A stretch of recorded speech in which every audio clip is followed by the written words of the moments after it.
Good morning. This is John, host of the Prepared Mind channel. I've got a doozy for you today. If you're new to prepping, pay attention to this one. You're going to get a lot of good comments down below. The hordes will hunt preppers. I woke up this morning and thought of looking at this in a new way. I thought of looking at what's going to happen to non-preppers when shit hits the fan. I think in the first week they're going to attack each other. You know, people will go to the stores, and we're talking about non-prepping type people. They're going to be in a panic. They're going to be able to live out of their homes for anywhere from three days to 2 weeks. 3 days to 2 weeks. They'll have to eat stuff they don't like cans of Chef Boyardee. They're going to end up eating all of their basic food, whatever rice they have, all their Uncle Ben's.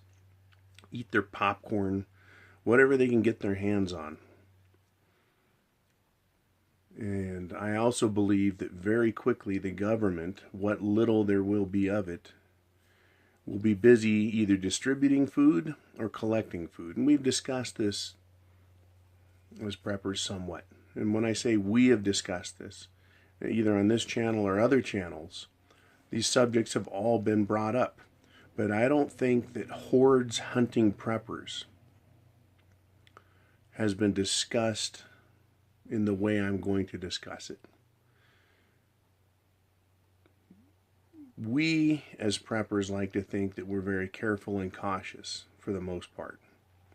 That if no one knows about us in our neighborhood, then we're safe in our home. That if we camouflage our home, people will leave us alone and not bother us. I really think that we've got a problem that we need to consider. And that is that after week 1, and then certainly by week 2, the middle of the week to the end of week 2, in a serious emergency, there is going to be a crisis of food shortage. An absolute crisis. And there is going to be another element here, and that is people, as stupid as they are, as lazy as they are, they're not that stupid. They're going to figure out and remember that there are preppers out here. They're going to realize and remember the TV shows, the blips they saw on the news. They're going to remember survivalists. These words are going to come into their head because they're going to start thinking, where do we get food? And they're going to think that Joe Smith down the street, he was military. And so they're going to inquire into Joe Smith. And then Mark Jones down the street, he's a hunter. He's got guns. Why haven't we seen Mark? So they're going to go door to door. You know, I think one of the concepts is that the hordes, after shit is at the fan, will wander around like mindless zombies, just falling on people that are helpless and are unwary. I think the hordes are going to become very organized. Hordes of people would become very, very organized. And it will only take one situation to teach them. They will collect information and they will go from there. So let's say in 2 weeks there's a serious food shortage.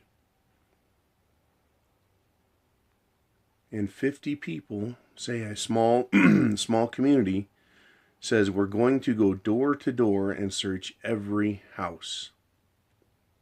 When they get to your door, how are you going to stop a horde of 50 people? They're going to knock on the door, and if you don't answer it, they're going to kick it down if they knock at all. Let's say they kick the door down. How are you going to stop them? You can shoot with your gun. You think they're just going to go away?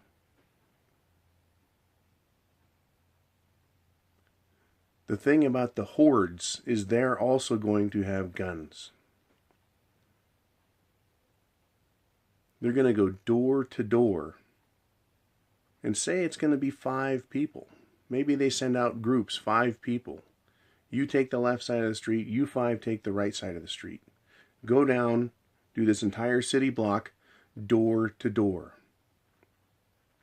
I'm sure they're going to find a lot of doors with people behind it that are starving, and they're going to demand their food. They're not going to ask, they're not going to beg, they're going to demand that they give up their food. We've discussed how people will kill at this point over food. The moment any resistance is met, any resistance, that is going to attract more attention from the horde. That is the large organized body that is desperate.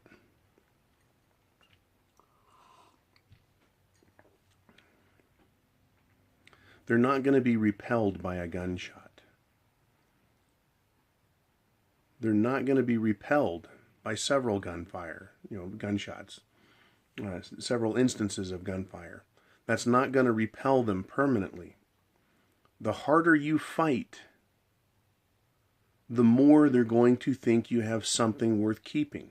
The hordes will come and organize themselves against you. How are you going to defend yourself against that? How are you going to manage that?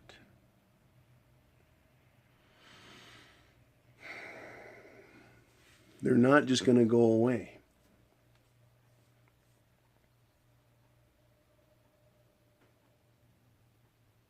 They're going to retreat back to whatever common point it is from which they started, and they're going to report the results of their searches. And let's say there is a prepper that they've discovered. And they discover there's a prepper every 3 city blocks. And they have something that's worth defending. They're not going to attack all 3 at once. The horde will gang up hundreds of people at one house, and they will fill that house with lead. They will burn that house to the ground if they're stupid enough, and they might be. But they want to keep the food that's inside. So this idea of burning them out, it's a yes and no. But they can fill that house full of lead and kill everybody. How are you going to stop that?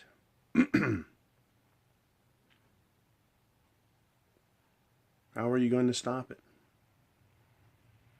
Hundreds of people just filling your house full of lead. Unless you have a bulletproof house. I had one of those once. Unless you have a bulletproof house, and even then, they'll get up to the windows. They're going to shoot. They're going to feel their way in. Remember, these are desperate people. After 2 weeks, they are getting hungry. And I'm going to talk about hunger now. I have a friend who's a waitress. And the other day, the kitchen, she said, only had 1 cook instead of 5. And it's a nice little restaurant. So as the patrons came in, they expected good food and they expected good service. And she would seat them at the table, and then she said, this is what she told me, "I'm really sorry, we only have 1 cook today instead of our usual 4 or 5. She said, so the service is just going to be a little bit slow. If you want to stay here, you can. If you don't mind waiting, it's just going to be a little longer. Instead of a 15-minute wait, it's going to be a half an hour wait." And the people stayed. But after 15 or 20 minutes of waiting, and then half an hour, she said people became very rude. Very, very rude. Because they want what they want. And she said one woman even took a plate off the table and threw it, and demanded her food then. And this was a big fat bitch that did that. So my friend said, I couldn't believe the reaction I got because someone was hungry.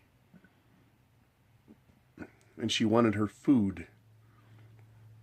She didn't say, "I'm running out of time." She said, "I am hungry." Hungry people are not going to be easy to contain. They're going to become desperate. So if you're in your house and shit hits the fan, and you're bunkered in, how good is your bunker? When hundreds of people run up and break your windows out, if you cannot repel them, they're going to put their hands in the windows and start shooting. They're going to get closer and closer. How do you stop hordes? And once let's say they get to the first prepper, and they eventually defeat him. It takes them half an hour to move in, half an hour to clear the house out. Right? They go from one room to another. They just shred the entire house with ammunition. They don't care about ammo. They're not worried about conserving ammo. They're hordes of starving people. They may not be literally starving, but they could be like that bitch in the restaurant. They're hungry and they know you have something. They want it now. Hordes. When there's a horde of people, you can shoot 5, 10, 15 of them, and they're going to be shooting back at you. You may be shooting accurately, purposefully. They may be, as the horde, shooting carelessly. But that's a lot of lead coming through the air. And it's going to allow them to get in close. Let's just say they take the first house. And they discover what is enough food for 4 people for 1 year. Well, for 100 people, that's food for a few days, let's just say. To them, it's a gold mine. And they realize, and they remember, of course, the prepping shows. Doomsday preppers. They realize what a gold mine your house is. This first guy that gets killed. Holy shit, look at all of this food. Medical supplies. Water filtration.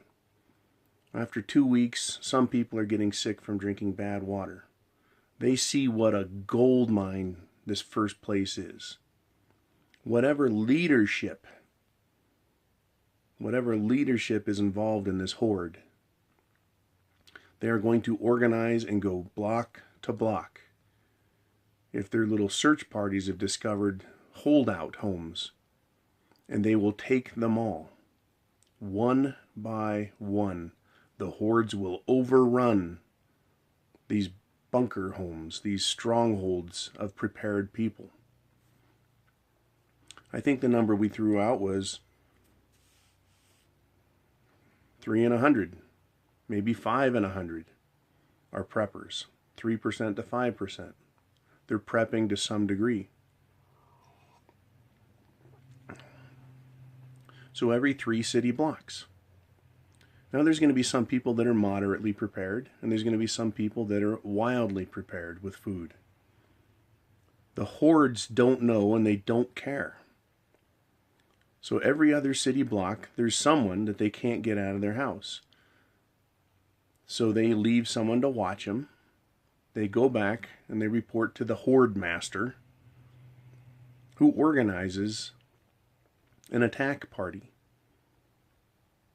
And they go in and they will systematically take these homes down.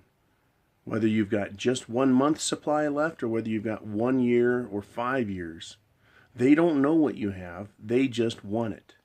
And let's say you go, I only have food for 1 more week. Leave me alone. They don't care. They are hordes of hungry people.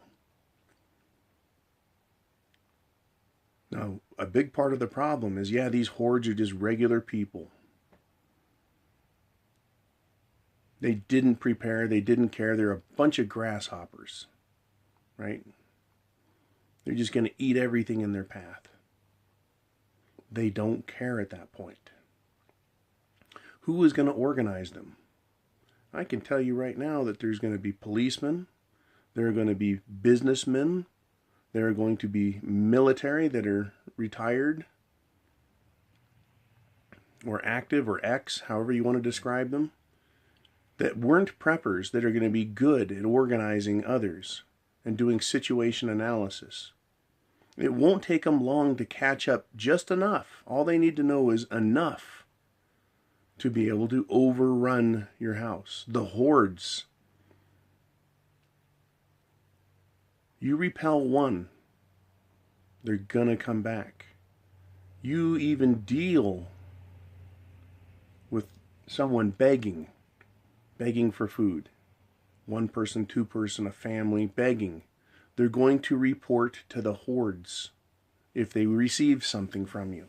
They're going to report to the hordes exactly what you look like, what you sounded like. This is going to happen in big cities, in the suburbs. This is going to happen in little cities. And it can even happen in the country.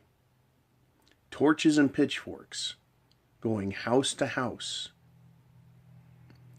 When they get into a house, they're going to search it. They're going to ransack it. Of course, they'll go to the kitchen first.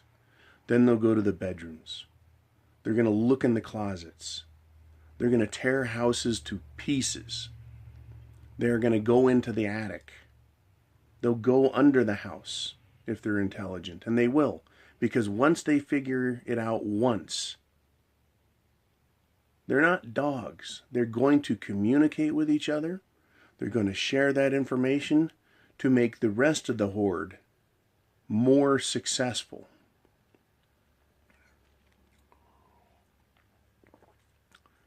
Now, 3 months into Shit It's a Fan, there's not going to be enough people to form hordes. Because they're either going to be all shot by other preppers, they're going to be shot by themselves, they're going to be starved out from stupidity,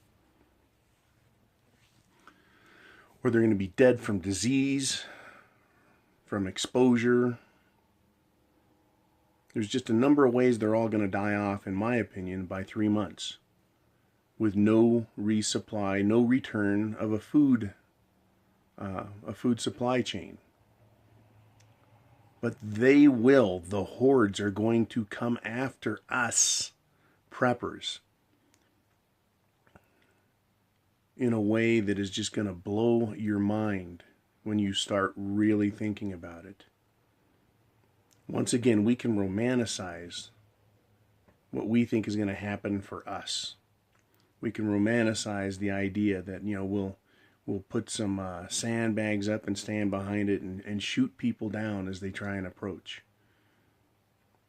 The more resistance any one location presents, the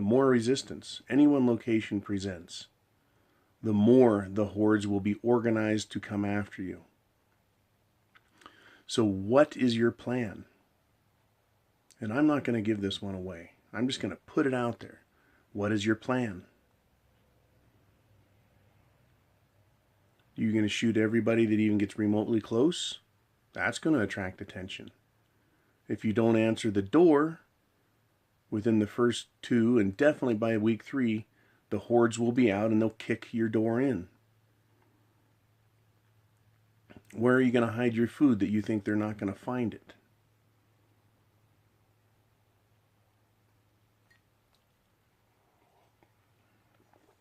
Being gray isn't going to help you a bit. What are you going to do? Go out and infiltrate the hordes as a gray man? And say, oh, let's do every house on this block except number 5, which is your house. Let's skip number 5. We don't have anything there. You think the hordes are going to believe you? You think they're going to respect each other's property? They might on the first day of searching, but they're eventually going to say, how is it that, you aren't starving to death like the rest of us? Oh, you can act like you're gray. You can do a lot of things. But they're eventually going to want to go door to door. They're going to want to kick down every door and search everywhere because they have nothing better to do. They're not going to form chess clubs and start playing chess. They're not going to start planting gardens and then waiting 2 to 4 months to harvest. They're not going to do that. They won't have the time, they won't have the energy, the inclination, or the skill. Hunters and gatherers, people will revert to it instantly, and they will realize that they have power in numbers. That's going to be one of the areas that they maintain power in, or understand that that's their power. Because when 5 people discover a house full of preppers, and they know there's food inside, they're going to fight you for it. And if you manage to repel them, to kill 1, 2, or 3, the surviving members are going to run off and go get more. They're going to organize against you.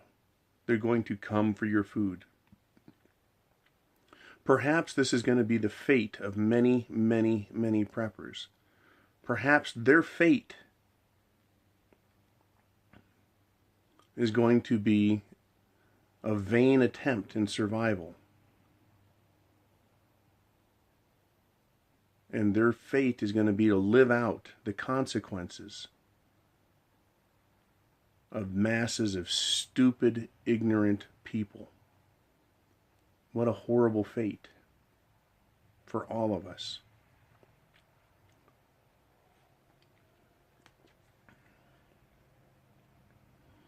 The powers that be are going to be holed up in their bunkers.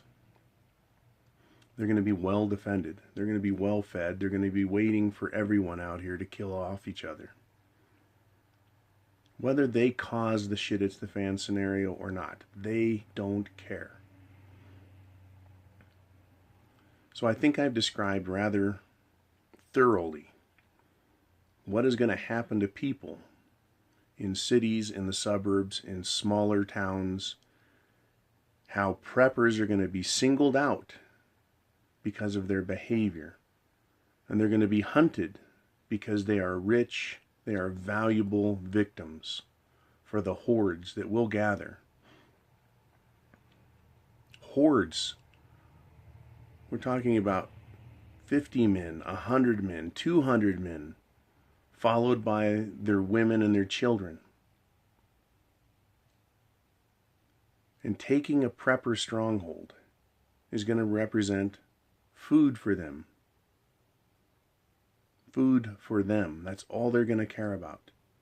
And if they get 1, 2, 3, 4, 5 preppers a day, that is going to allow them the food they need. Now, the scenario I've described, week 2 and week 3, that takes into consideration that the police or the National Guard hasn't already gone door to door in a mandatory search of the house, requiring anyone living inside to give up all of their food, or to at least tell them what food they have. And having that food gathered and taken to a central location where the authorities are going to redistribute it, which means the authorities are going to make sure their mouths are full first. Because isn't that what you would do if somehow you ended up in a position of authority over taking care of the food? You bet it is. That's human nature. So let's switch the subject to the hordes that hunt preppers. You say, "Ha, John, that's why I'm bugging out. I'm going to take my family, I'm going to take my group, we're going to fill the SUV with all of the food and supplies we have. That's my plan. We're going to bug out." I'll tell you what, re-examining it, it's not such a bad plan. After 3 or 4 or 5 days, things start getting stupid. There's going to be no return. The power's still off. Water's dried up. You're saying, yep, time to get the fuck out of Dodge. To use a well-worn expression.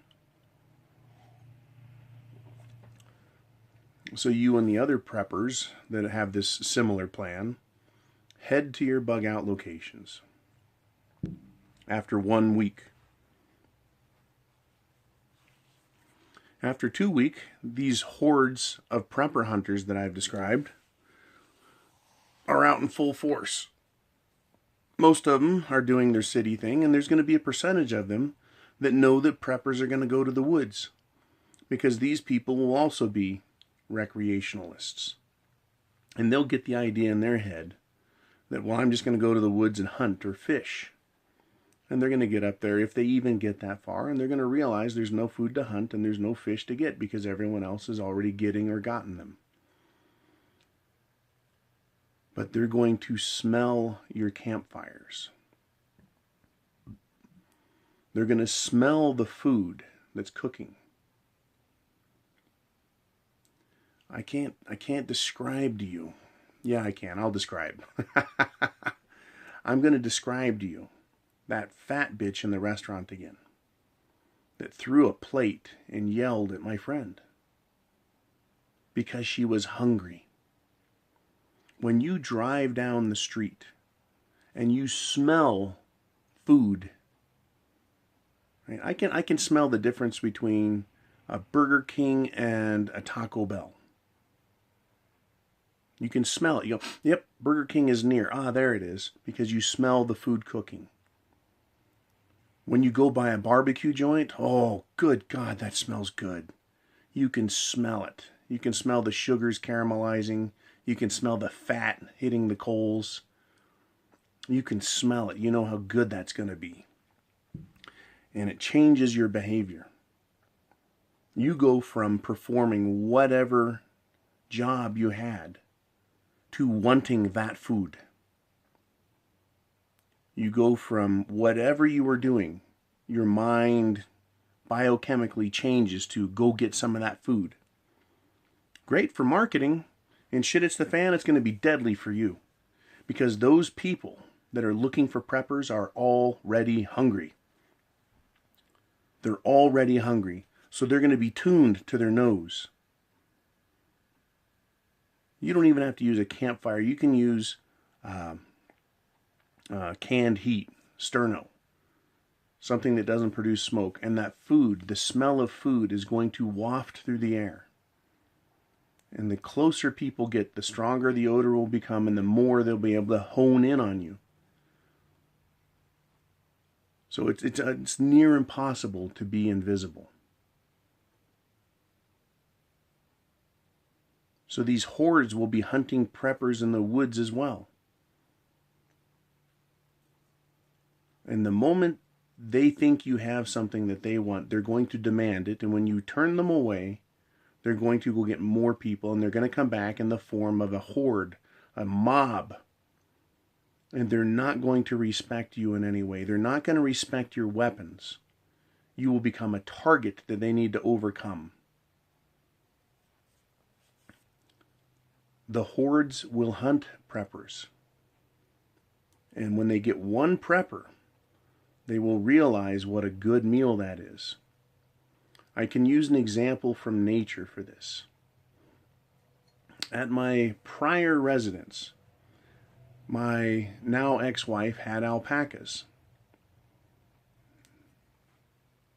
Basically, it's a large South American goat or sheep. And there's mountain lions all over the place.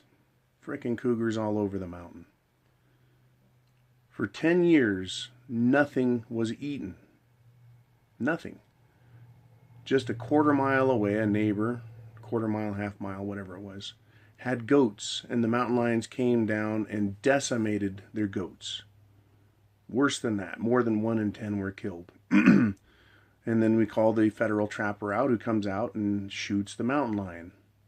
And then the next week, the next month, the goats start getting picked away. Sometimes the next year. But the alpacas were never eaten. Why is that? I know we had mountain lions walking around. They avoided me like the plague. But I know they were there. I'm not stupid.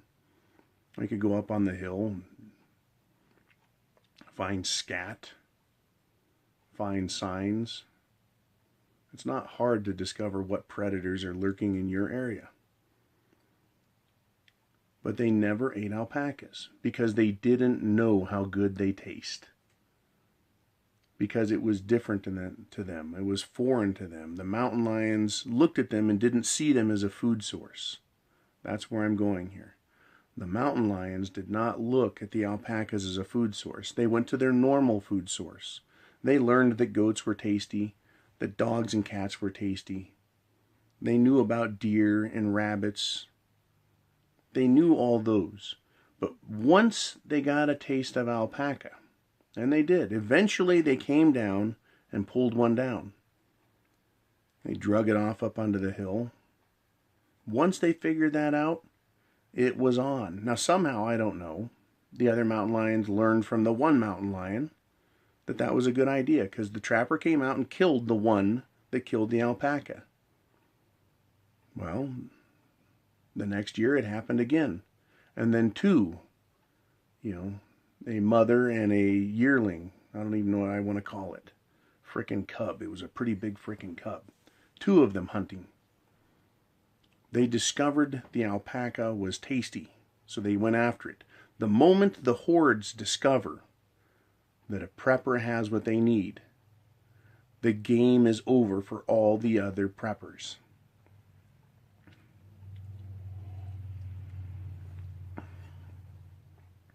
Once they learn how to kill a prepper, they're going to go after all of the preppers and kill them that way. They're going to learn very quickly they can't ask. They're going to learn very quickly they can't demand. They're going to learn very quickly that 1 or 2 guns doesn't do it. They're going to learn very, very quickly that in larger numbers they can pin a prepper down and overrun them. They're going to learn that if they hunt like a horde, they can overrun a prepper and have their food. They're going to accept as the horde that 5 or 10% of them are going to die because these fucking preppers are mean. They're going to have guns and they're going to be good with them. But they're willing to take those kind of losses because stupid people believe, well, it won't be me, and these stupid hordes are going to think that they're all Rambo and that they're bulletproof, and they will come after everybody that's a prepper, and they will overrun us. What do you guys think? How are you going to repel a horde of 100 or 200 people who have come to your stronghold, who have come to your bunker, your bug-out location, in the city, in the suburbs, in the country, when the horde comes? I'm not talking about a few policemen. I'm not talking about a marauder group. I'm not talking about some vagabonds. I'm talking about hordes of people. They're going to have a zombie apocalypse mentality. They're going to have guns.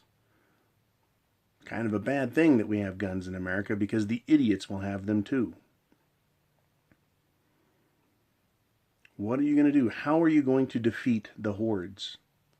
I want to read this one. I'm going to take special pains to come back to this video and read about it. Read what you guys have to say.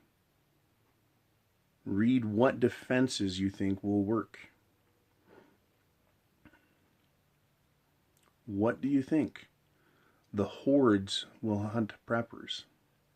This is a huge problem. Huge problem to solve. Huge problem to prepare for. This is not a beginning preppers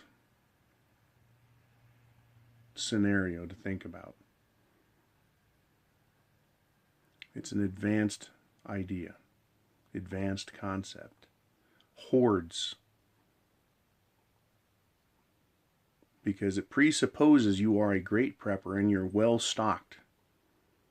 How are you going to stop hordes of people? I'm going to leave it at that. I wish you a good day. I want to thank you for joining me on this channel, for sharing your ideas. Click subscribe. Click like if you wish. Leave comments if you have good suggestions and ideas.